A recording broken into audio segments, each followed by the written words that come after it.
Okay guys, welcome back to my Bond collection. Sorry it took so long.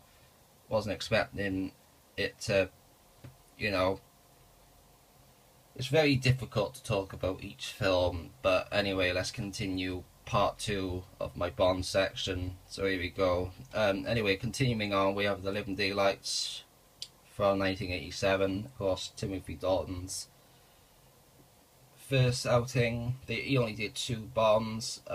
Probably the weakest actor to play Bond. He wasn't my favourite. He's not my dad's favourite. My dad doesn't like him, so that's okay. And I don't really like him at all, but you know.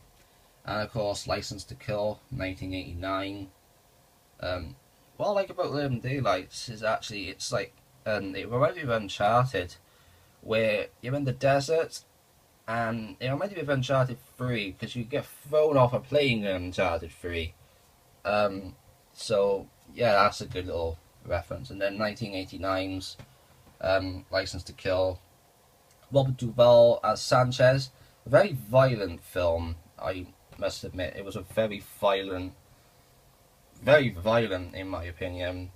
Very, very violent. Okay, moving on. We have GoldenEye. Oh yes. Pierce Brosnan there, the first Bond he did, and he did quite a lot, and I love.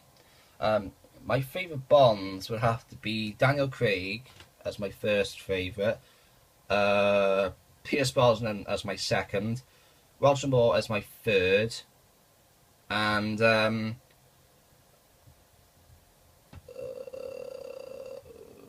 Sean Connery as my fourth. So I don't like George Lazenby and I don't like Timothy Dalton, so that's all I'm going to say. Anyway, GoldenEye, 1995. Of course, this was made into the. It was a video game back in the day. I never played Nintendo. I didn't play Nintendo back when I was young. I'm very sorry. Yeah, good game, good movie though.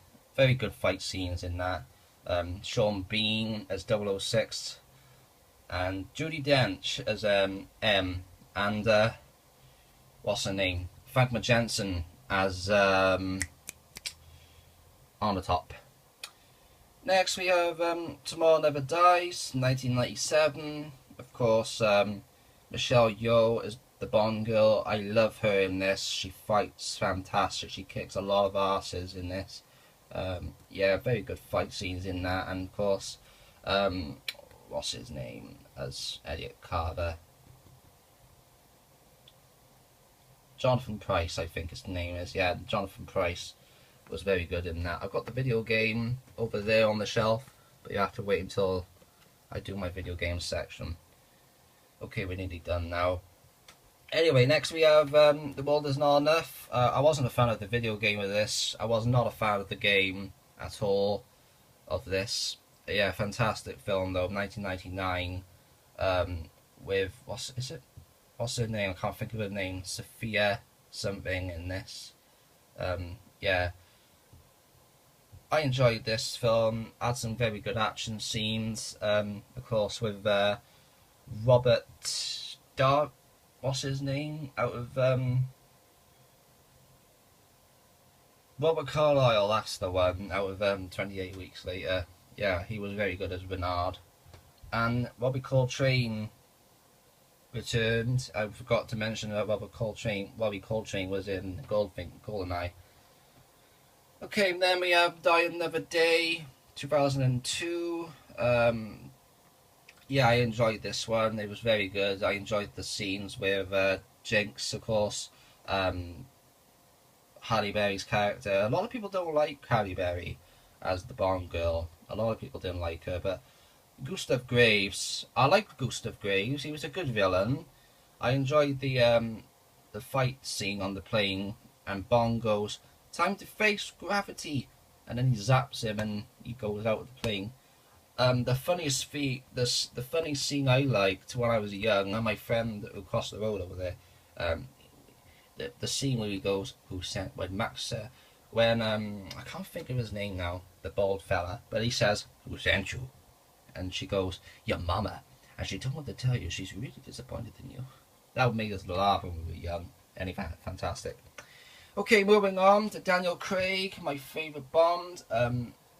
Bear with me for a minute. I'm just going to get my charger, just in case it runs out.